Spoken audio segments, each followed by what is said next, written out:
네, 화제 이슈 콕 집어서 파헤쳐봅니다. 아침에 픽 시작합니다. 네, 보신 것처럼 설 차례상 비용 올해 역대 최대가 될 것으로 예상이 되고 있습니다. 설 차례상 비용과 관련한 물가 관련 소식 석병훈 이화여대 경제학과 부교수와 함께 자세히 짚어보도록 하겠습니다.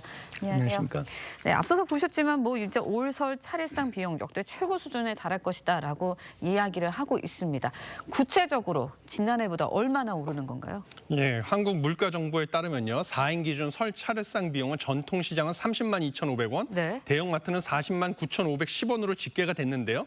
이게 지난해 대비 각각 6.7%에서 7.2% 증가한 것입니다. 전통시장 같은 경우에는 과일류가 약 58%, 채소류는 32%나 올랐는데요. 예. 특히 배, 무, 배추의 가격이 많이 올랐습니다.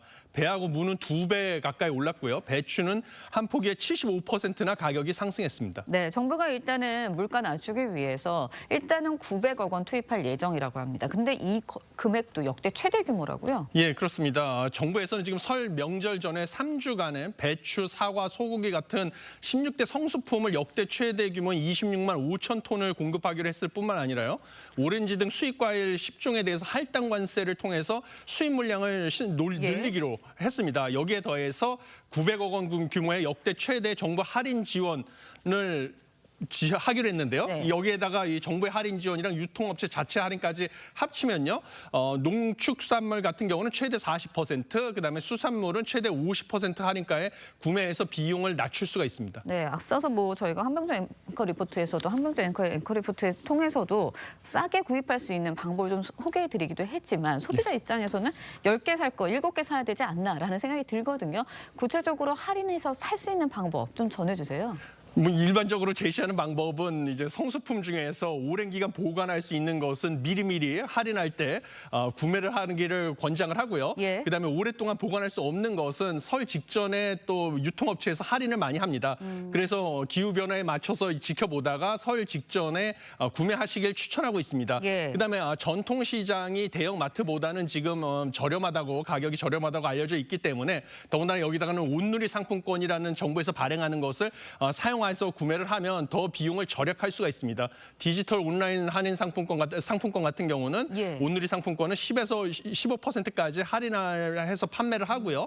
그다음에 이 온누리 상품권을 사용해서 전통시장에서 구매를 할 경우에는 금액에 따라서 10,000원에서 20,000원 가까이 이제 환급까지 받을 수가 있습니다. 그래서 이런 방법을 적극 활용하시길 추천드립니다. 네, 결국은 이제 물가가 오르다 보니 설 비용, 차례상 비용도 이렇게 오른 게 아닌가 싶거든요. 그렇다 보니까 2003년 이후에 민간 소비 가장 큰 폭으로 줄었다고 해요. 근데 2003년에 어떤 일이 있었냐면 신용카드 대란 사태가 있었거든요. 21년 만에 소비가 위축이 된 거예요.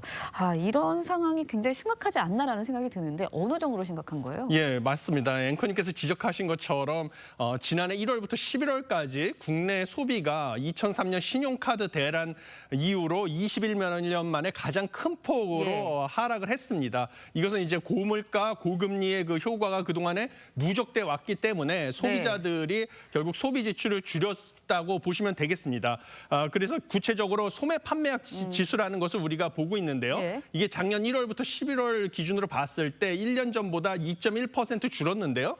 2023년보다 더 감소폭이 커졌고요.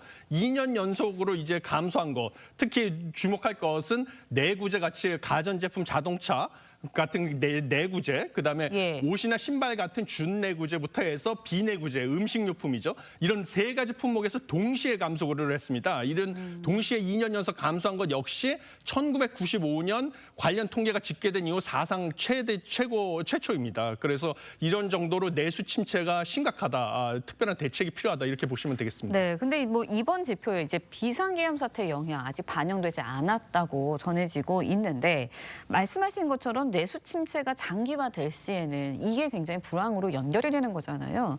어떻게 이거를 이제 타개할 수 있는 방법 없을까요?